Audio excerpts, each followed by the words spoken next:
Morton Abramowitz is a senior fellow at the Century Foundation. He retired in 1997 as the president of Carnegie Endowment for International Peace and from the State Department in 1991. Ambassador Abramowitz also served in 1997-1998 as acting president of International Crisis Group. He joined the Foreign Service in 1960 after attending Stanford and Harvard and serving in the United States Army. Prior to joining the Carnegie Endowment in 1991, he was ambassador to Turkey. He has also served as the Assistant Secretary of State for Intelligence and Research, United States Ambassador to Mutual Balanced Force Reduction Negotiations in Vienna, Ambassador to Thailand, Deputy Assistant Secretary of Defense for Inter-American, East Asian and Pacific Affairs, Special Assistant to Secretary of Defense, Special Assistant to Deputy Secretary of State. He also served in Hawaii as the political advisor to Commander-in-Chief Pacific. He has the permanent title of Career Ambassador. He has written numerous books. One of them in 2000, book of essays called Turkey's Transformation and American Policy. His most recent book with Stephen Bosworth is Chasing the Sun, Rethinking East Asian Policy since 1992. He has published numerous articles and essays on subjects ranging from American foreign policy to issues in former Yugoslavia. They have been published in the New York Times, Washington Post, Newsweek, Time, International Herald Tribune, Christian Science Monitor, Wall Street Journal, Foreign Policy, and Foreign Affairs. I must mention his latest piece published in the December 2009 edition of Foreign Affairs. This is the most prestigious foreign affairs magazine in the world. He is the recipient of numerous awards, including the Joseph Wilson Award for International Service from University of Rochester in 1980, and the President's Award for Distinguished Federal Service in 1981, 1985, 1988. He was also awarded the National Intelligence Medal Contributions to American Diplomacy of American Foreign Service Association. He serves on the board of many non-profit organizations, including the International Rescue Committee and the National Endowment for Democracy. Before inviting him, I would like to mention that we will have him giving his lecture. After that, we will have a question and answer session. Please give him a round of applause.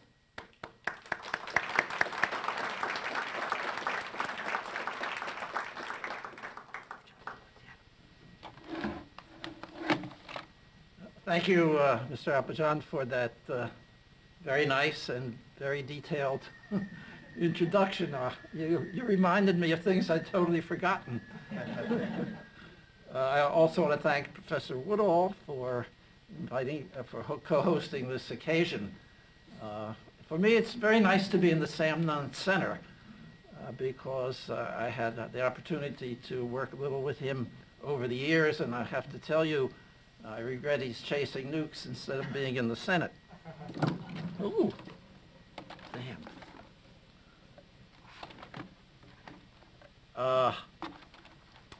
I'm always pleased to talk about Turkey. It was a great diplomatic assignment, and the country endlessly fascinates me. There's always something going on in Turkey. Not always pleasant, but always something going on. If you read the newspapers this week, there's plenty going on. Indeed, I think sometimes that Turkey changes by the day. I've tried hard to come up with, to keep up with Turkey. I try to visit there every year, as long as I can find someone who pays my way. Turkey has taken off since the end of the Cold War. Profound economic and social change and major strides in making the country more democratic. Nevertheless, it still has a long way to go to meet EU accession requirements. And much of Turkey still remains called Third World, particularly in the southeast of Turkey.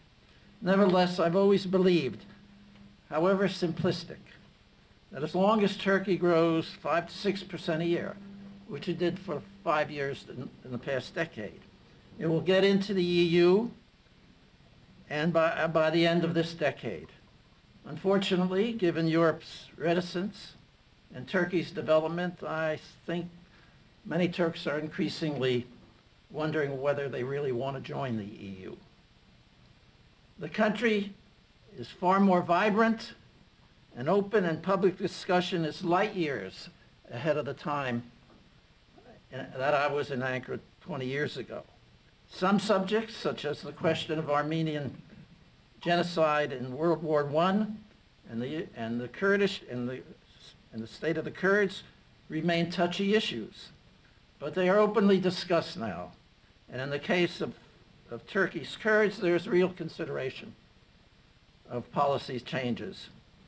Remarkably, the military, invariably the most respected institution in Turkey and the generator of 4 coups, is being seriously criticized.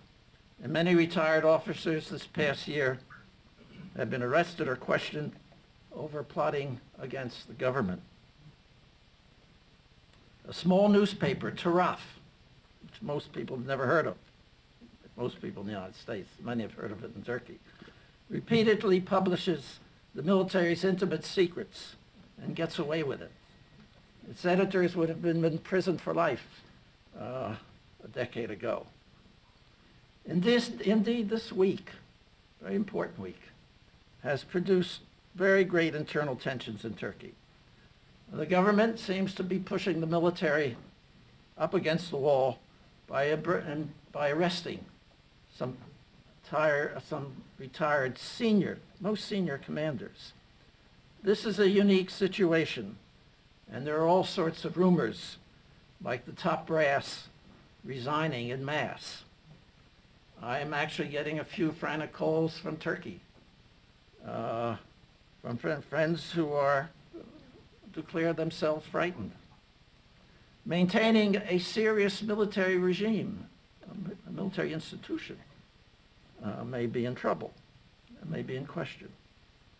From here, I'm certainly unclear what is happening, but it appears to be an incredible moment in Turkish modern history.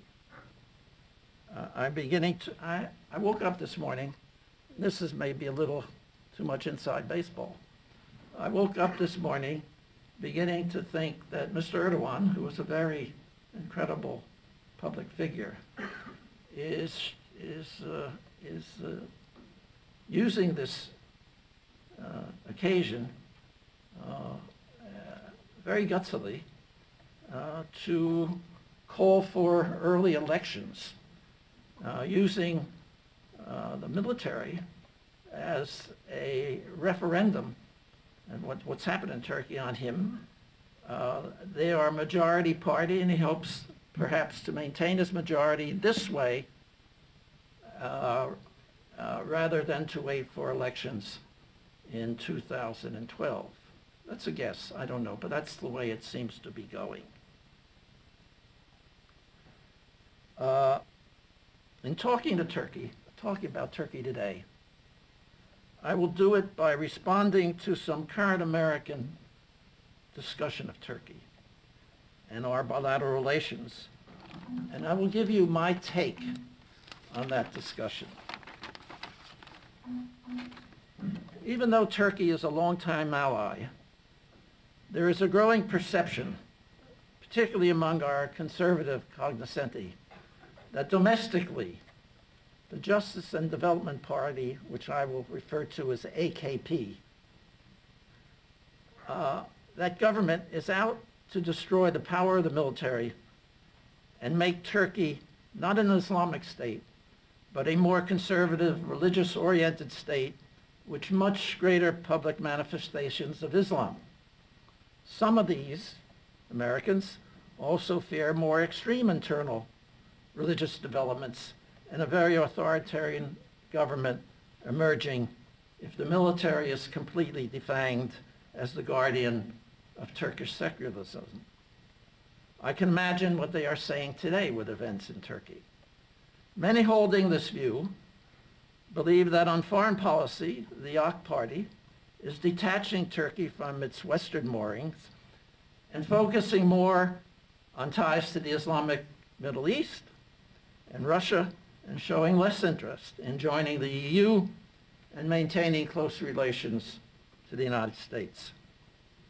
For the moment, let me briefly say, while the AK Party government, of course, has made changes in domestic and foreign policy that might lend support to these views, such judgments are, I believe, overdone.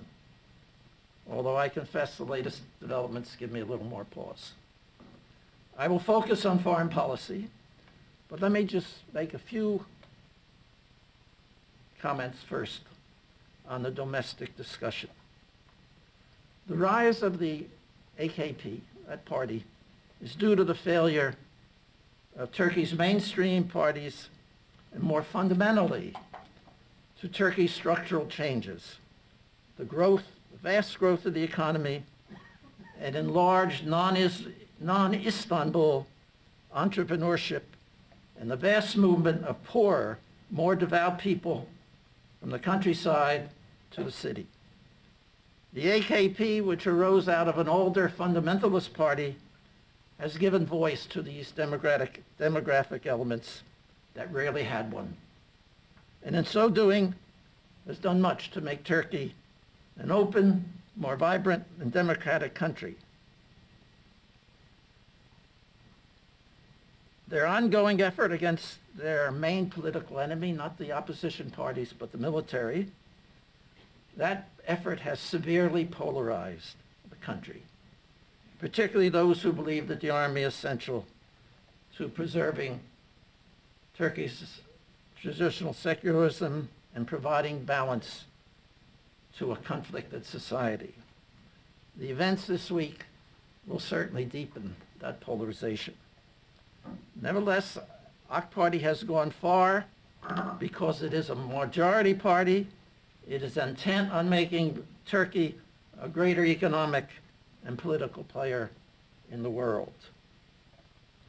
Secondly, while surviving efforts so far by the military and the judiciary to bring its government down, the AK Party's dynamism over the past 2 years has diminished, partly because of the world recession, which has deeply affected Turkey, but also because they have talked much and accomplished little on promised and most difficult fundamental reforms like a new constitution to replace the military authoritarian one, and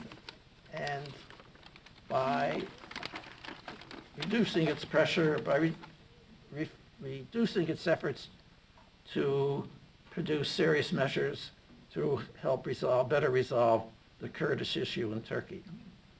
They have pulled back, fearing the political fallout of their controversial reform efforts. One last point on the domestic scene.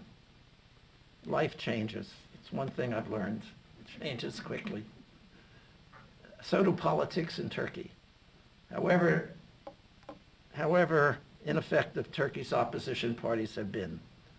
Yes, the Prime Minister, Mr. Erdogan, dominates the scene like a colossus. He's an extraordinary dynamic politician, but he's also viewed in his country as increasingly authoritarian and destructive of a free media, polemical, and prone to risk-taking, including now with his defense establishment. His political position remains strong, but the party's popularity has been diminishing. Economics will likely play a bigger part in determining the next parliamentary election, unless it's held this month or next month. And the free ride opposition parties have given this party, particularly on economic matters, is likely to end. The country right now is increasingly at war with itself, and the public tone is very acrimonious. Dominant as they now are, the AK Party could continue drifting downward, which is one reason for having an early election, and setting the stage for an election which could produce not a majority government, but a coalition government, once the bane of Turkey, often the bane of Turkey. So political life in Turkey can turn fickle, much as we've seen in the last 6 months in the United States. Now, let me talk about foreign policy under the AK Party, which is vastly different and very lively, a far cry from the stagnancy of the Cold War. Both the Prime Minister and his Foreign Minister, a man named Mr. Davutoglu, are enormously active, incessantly traveling, and trying to convey Turkey's importance and dynamism. Turkish involvement and influence extends pretty far these days. NATO, of course, and over the last year, couple of years, decade, to the Caucasus, the Middle East, Iran, Central Asia, and Afghanistan. Ankara's ambitions are limited by Turkey's internal weaknesses. Turkey does remain the strongest power in the area. Let me briefly discuss a few of the specifics of the diplomatic revolution that has caused a lot of heartburn among the Americans whose position I've been trying to describe. The heartburn is mostly in the Middle East, Iran, Syria, and Israel, and in Russia. There are a lot of other issues. We can talk about them in the question period. I'll focus on these. On the issue currently most important to both countries, Iraq, Turkey has made radical changes in policy helpful to American interests. Somehow, that development seems to get little attention from the conservatives in America, who still remain deeply interested in Iraq. So let me start with Iraq, which since the Gulf War has been the most acrimonious issue in American-Turkish relations. The Gulf War, second Gulf War, produced the vast decline in American popularity in Turkey today, which is roughly around 14%. The two Gulf Wars produced a nightmare for Turkey, or the Turkey that we have traditionally known. The possibly huge impact on Turkey's own Kurds and Kurdish nationalism of the growth of a self-governing Kurdish entity in northern Iraq, and the possibility it could become independent if Iraq descends into chaos and somehow or other attract the Kurds of Turkey in some fashion. This has been a fear of every Turkish government since the Allies established a safe haven in Iraq for Kurds after the first Gulf War. And let me tell you something about the law of unintended consequences. I happened to be ambassador then when 500,000 Kurds appeared on the Turkish-Iraqi border after they rose up in revolt at American behest, and Saddam Hussein destroyed them, or destroyed their efforts to rebel. And they came to Turkey. 500,000, 1 million went to Iran, and they stayed on the mountainsides of Turkey. They couldn't stay there that long. It's just been a disaster. And so Mr. Bush, Mr. Major, and particularly Mr. Özal, the president of Turkey, said we got to return them to Iraq. He couldn't bring them into Turkey. Mr. Özal had been a political disaster for him. So we mounted an operation. We created an autonomous zone, and we brought the Kurds, and we made provisions to protect them over the years. In doing so, I had to go around to many Turkish officials, and who were very worried about this as the beginning of a Kurdish autonomous area, ultimately a Kurdish state. And they said, and I told them, don't worry about that. We have no interest in creating, the U.S. has no interest in creating a Kurdish area. We this is a major humanitarian issue. We will bring them back. We will protect them. Saddam Hussein will be gone, and the Kurds will be able to deal with a much better Iraqi government. Well, in many ways, the Kurds' fears were right. But nobody expected another Gulf War.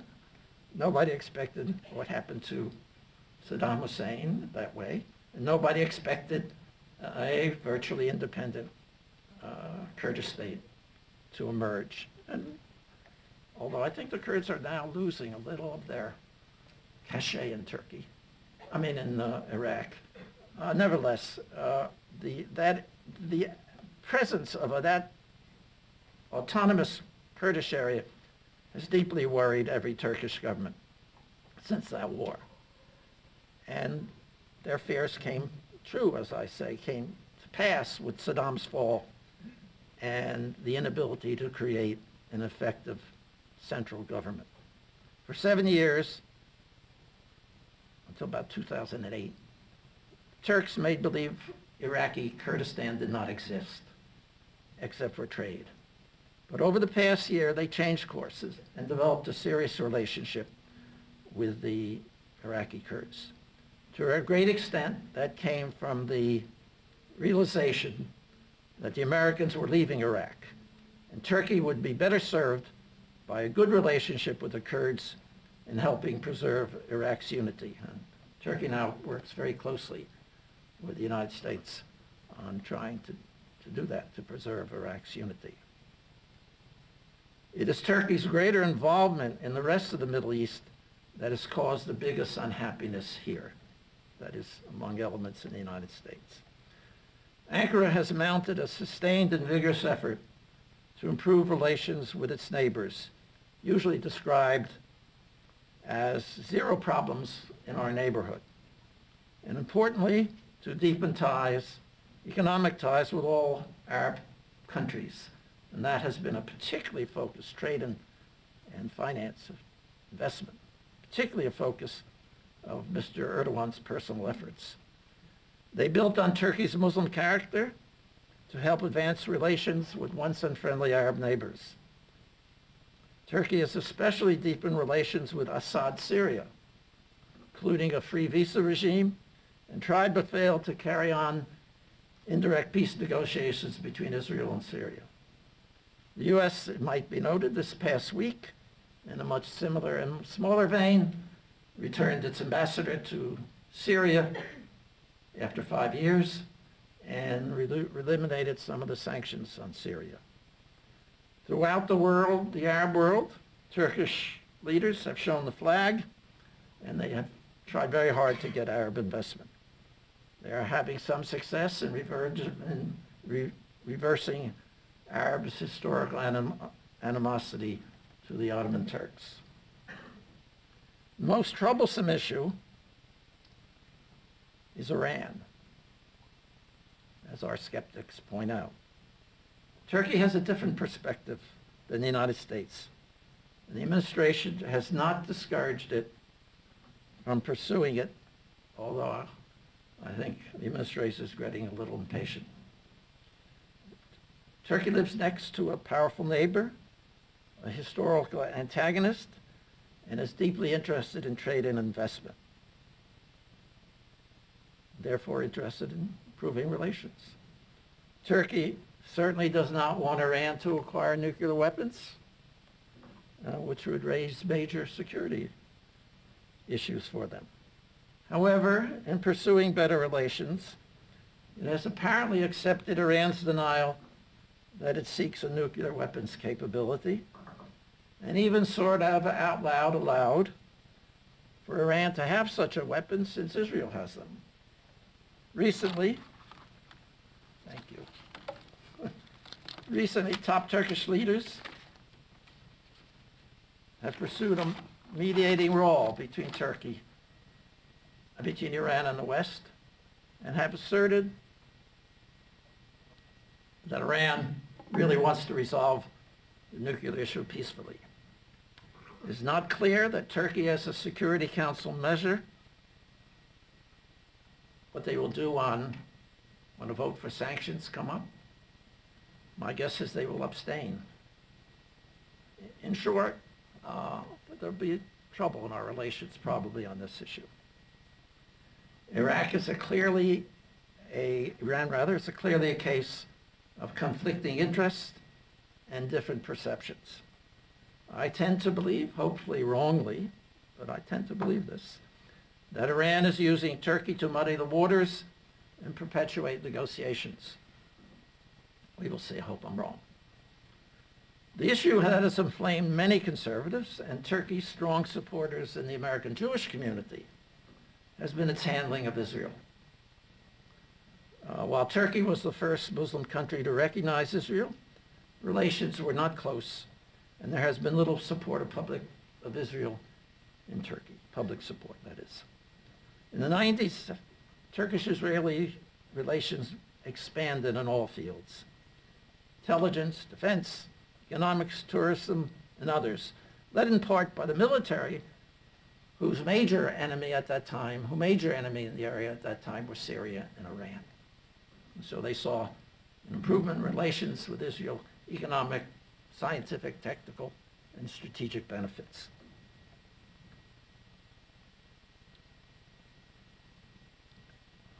That relationship, however, has splintered in the last few years. The Prime Minister's rage over Israel's invasion of Gaza and its treatment of Gazan inhabitants, his continuing public denunciations of the Gaza situation, and the sudden disinviting of Israel to a military exercise were quite popular in Turkey. They also fanned anti-Israeli sentiments and generated considerable expressions of anti-Semitism in Turkey. Israel was, of course, dismayed by the loss of support of its main Muslim friend, and there were some harsh and quite stupid reactions. However, Israel quickly recognized the importance of its relations with Turkey, and they have sought to limit the damage. Turkish tempers have also cooled. We are not likely to see relations return to the level of the 90s. I believe that's a thing of the past. But both countries pragmatically want to sustain the present level of economic and diplomatic relations. The unhappiness with Gaza, however, could explode again, depending upon events in the area. Many American Jewish leaders feel, rightly or wrong, it's not a value judgment, betrayed by what has happened. One aspect of Turkish behavior in these issues raises questions of hypocrisy and could hurt Turkey's international standing. While characterizing Israeli behavior in Gaza as genocide, Mr. Erdogan has publicly embraced Sudanese leader Mr. Bashir, an indicted war criminal, and has denied mass atrocities in Darfur, stating Muslims don't commit genocide.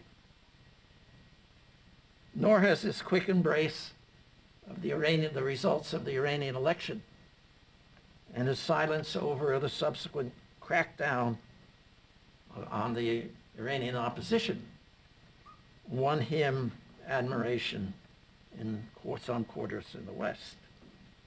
Mr. Erdogan is a practical politician. He has no democracy or human rights agenda which Westerners want him to adopt. On the other hand, he does seek to be an intermediary in the case of Iran between Iran and the West, and it's quite understandable, I think, that he does not want to endanger his relationship with Iran, given his pursuit of trying to resolve the nuclear issue. Lastly and briefly is Russia, where eyebrows here have also been raised here in the United States. Turkey's relations with Putin's Russia are of course different than during the Cold War. They have no love for Mr. Putin's government, and they certainly remain a dedicated NATO ally, very strongly committed to NATO. But today, economics rules. The major development in Turkish-Russian relations has been the enormous dependence of Turkey on Russian energy. This has made Russia Turkey's major trading partner, far exceeding Turkey's trade with the United States and most other countries. In its efforts to become an energy hub, Turkey tries to satisfy both Russia and its Western partners by seeking pipelines transiting Turkey that use Russian energy, but also ones not involving Russian participation. Turkey has also been circumspect in its political relations with Russia. It was no champion of Georgia. I was not either. I thought Mr. Saakashvili did some very dangerous things and was cautious about Ukrainian membership for NATO. And many other NATO countries were also. The bottom line, Turkey has redefined its interest, and with the exception of Iran, much of it I think makes good sense. Why should Turkey stay the same when everything else in the world is changing and not pursue adequately its own changing interests? The Americans are doing the same. Looking ahead, I think our relations will remain close. I certainly hope so. No doubt in my mind, the U.S. wants to work together with a rising Turkey, and I believe the same is true of Turkey. But the next few years can be also difficult. Our relations will be tested in Iraq, and what we do in Iraq, and whether Iraq stays together. And there are profound internal problems in Iraq which must be overcome. The manner of our leaving Iraq will be critical to Turkey. And certainly Iran may be testing those relations even sooner. The most immediate problem is actually something called the Armenian Genocide Resolution. A resolution comes up in Congress periodically declaring that the killings of a vast number of Armenians in 1915, in the First World War, should be declared a genocide. Something that Turkish governments have strongly resisted, Turkish people also. They have fought hard and successfully over many years to prevent such a resolution annually, almost annually introduced from passing. Its passage, even in one house, every Turkish government has declared would enormously harm relations, but it's not clear what the Turks government will do. The executive branch has always fought this resolution on national security grounds. Congress is likely to pass it this year. Certainly the committee will pass it, the House International Relations Committee. If the President of the United States does not get involved. He himself, during the 2008 campaign, declared twice in messages to the Armenian community, he declared the events in 1915 a genocide. The administration had hoped, strongly hoped, that reconciliation agreements signed between Turkey and Armenia, which would have opened the border of Armenia. Turkey had closed this section of the border.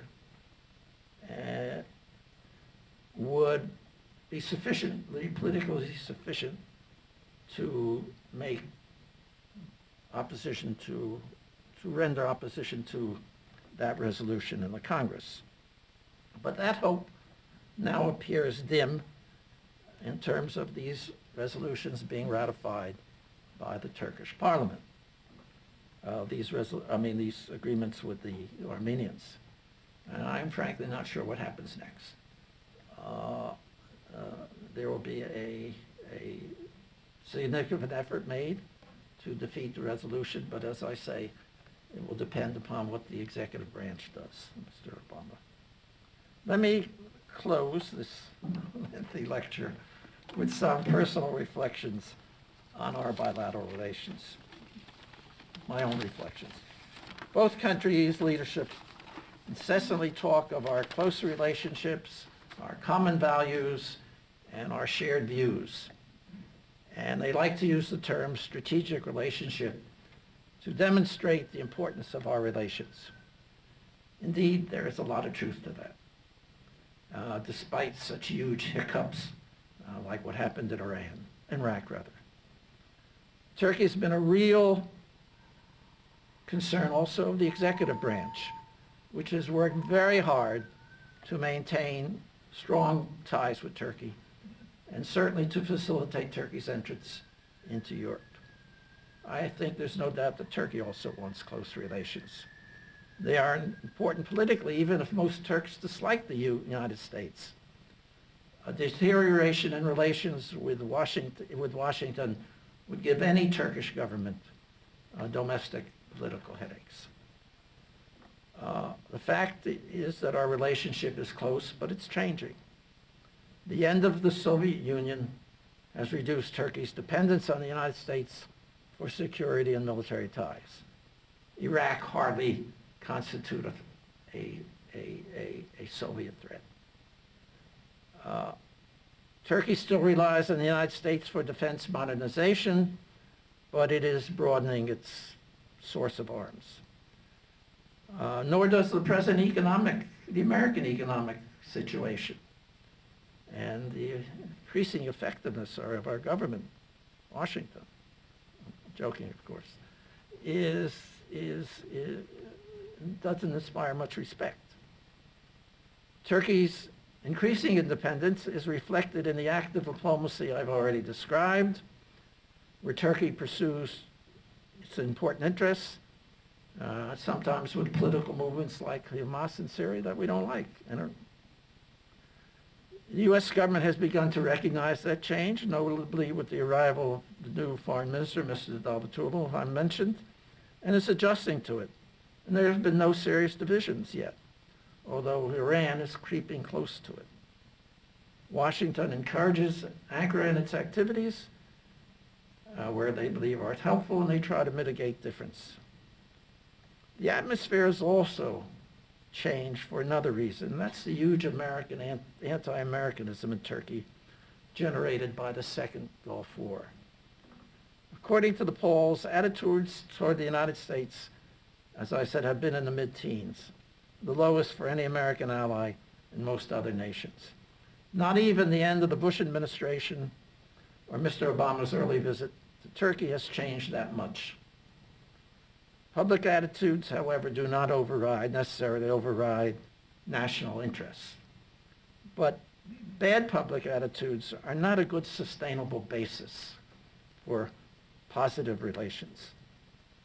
Turkish government has not done much in trying to change public attitudes for an understandable reason. That is, it would not be politically popular to try to do so. Furthermore, the economic underpinnings of our relations are weak. And by and large,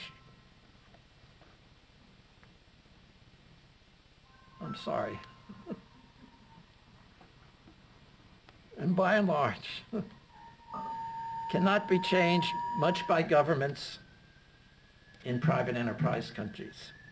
Both governments have their work carved out, and hopefully they will step up to it. Turkey has a bright future if it maintains internal stability and continues rapid growth. The growing democracy of an overwhelmingly Muslim country, one which can join the EU, is a fundamental benefit to all of us.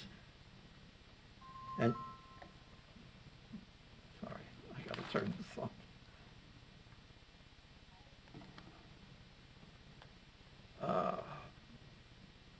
And Turkey's success will contribute to America's interest, Turkey's interest, of course, and to world stability. Indeed, the most crucial issues, in my view, are the very difficult internal ones for Turkey. Whether Turkey overcomes the polarization that now grips the country, allowing it to proceed with fundamental reforms and resume its rapid rate of growth. That, to me, is the most important thing for Turkey. And that will determine whether Turkey becomes part of the EU, a major member of the West, which it already is to some degree, and a more influential player in the world. Thank you.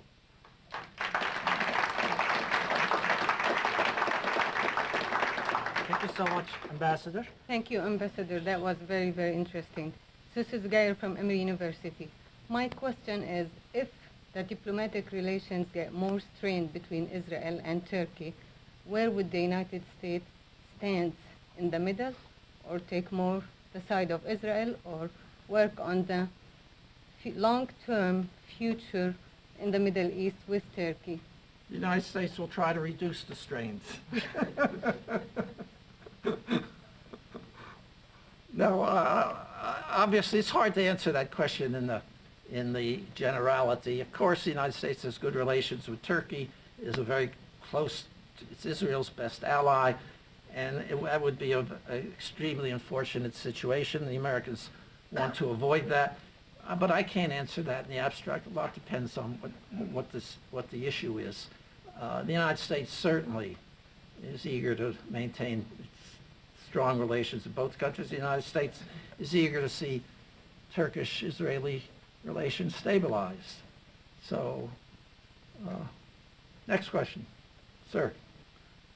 Well, on the first question, I have to confess, you know, this has been going on for a couple of years now, the so-called investigation into plotting by elements of the military.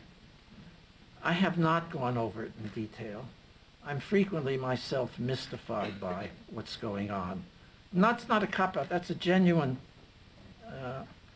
my sense, of course, is that there obviously has been a lot of talk within elements of the Turkish military about their concerns for secularism, etc., and possible more active efforts. I don't know. And there are elements about it that have bothered me. Is the details are murky. People have been kept in prison without charges for a long period of time. But clearly, there's a lot of evidence of this sort of talk. No action, as far as I can tell, has ever been taken under these things. That may be wrong. But nevertheless, clearly, there's been a huge amount of unhappiness in elements of the Turkish military. But the position of the Turkish military has changed. And their ability to politically call the tune has been significantly reduced. It's a different Turkey. Now, as to the EU and others, I think you're pointing to a conflict. Yes, the EU has always been concerned about the political intrusion of the Turkish military into Turkish political life. It is not the norm, not the democratic norm. I mean, you know, president hires the military and fires the military. The military in Turkey sometimes hires the president and fires him. That is not something acceptable in Europe. On the other hand, I think, as you can see, or I should say, as the little I saw, as you can see from that little reaction I saw about Europe, they're also concerned about Turkey's stability. They don't want us to descend in violence. They don't want us into disorder, deeper political polarization. So they're very cautious. So there's an immediate concern, and then there's a structural concern, and that's sort of the way I think the Europeans are considering the problem. Sir. I have two questions. First, is the economic turmoil in Greece causing any problems for Turkey? And second, Turkey has some neighbors who are not hesitant to export violence. Is that causing any problems in Turkey? Just clarify what you mean by the Iran seems not to hesitate to send bombers to other countries and so on. Syria, maybe, is that causing problems in Turkey? Yeah. Okay. On the Greece issue, I have to answer that rather imperfectly. It's an issue I'm interested in. And I've talked to a variety of Turkish economists about this. The Greek-Turkish relations, economic relations, are minuscule. I mean, not. And there are a couple of Greek banks which are in Turkey now. They're quite successful. But I don't think the Greek contagion on its own would have much of an impact. The question is, does the Greek contagion extend to Portugal, Spain, and other countries where Turkey in Europe has enormous interests? And so I think we have to wait and see how this plays out. But most people that I talk to, not many, but a few people I talk to in Turkey who know much more about it than I do, were reasonably relaxed. I think they're more concerned right now about what the current situation is going to do to currency inflows and all these sorts of things, perhaps to the lira, etc. Now, on the second one, Turkey has always been very tough on terrorism. And, you know, they kicked out the Kurdish Iranian ambassador, who now, by the way, is the foreign minister, for terrorist activities. So I think Turkey makes a separate a wall on terrorism. And we, as far as I know, we've always cooperated with them very closely, and Turkey has taken strong steps to limit terrorism. Look, I don't think the Turks are in love with Iran. Excuse me, I don't. But I think they'd like a decent relationship, a better one that they have. Everywhere. Well, you know, we've been just gone through everybody's gone through a bad economy. I think a lot of the polarization in the Western world, in the United States, has been due to the unemployment and factors like this. In Turkey, the polarization is different. It's due to political, social factors and the fears of a large portion of Turkish citizenry on what is happening to the polity of Turkey. And that's different. Nobody's complaining, let's get rid of the president, or let's throw out the Republican Party because of its constructive nature. Nobody's talking about that sort of thing.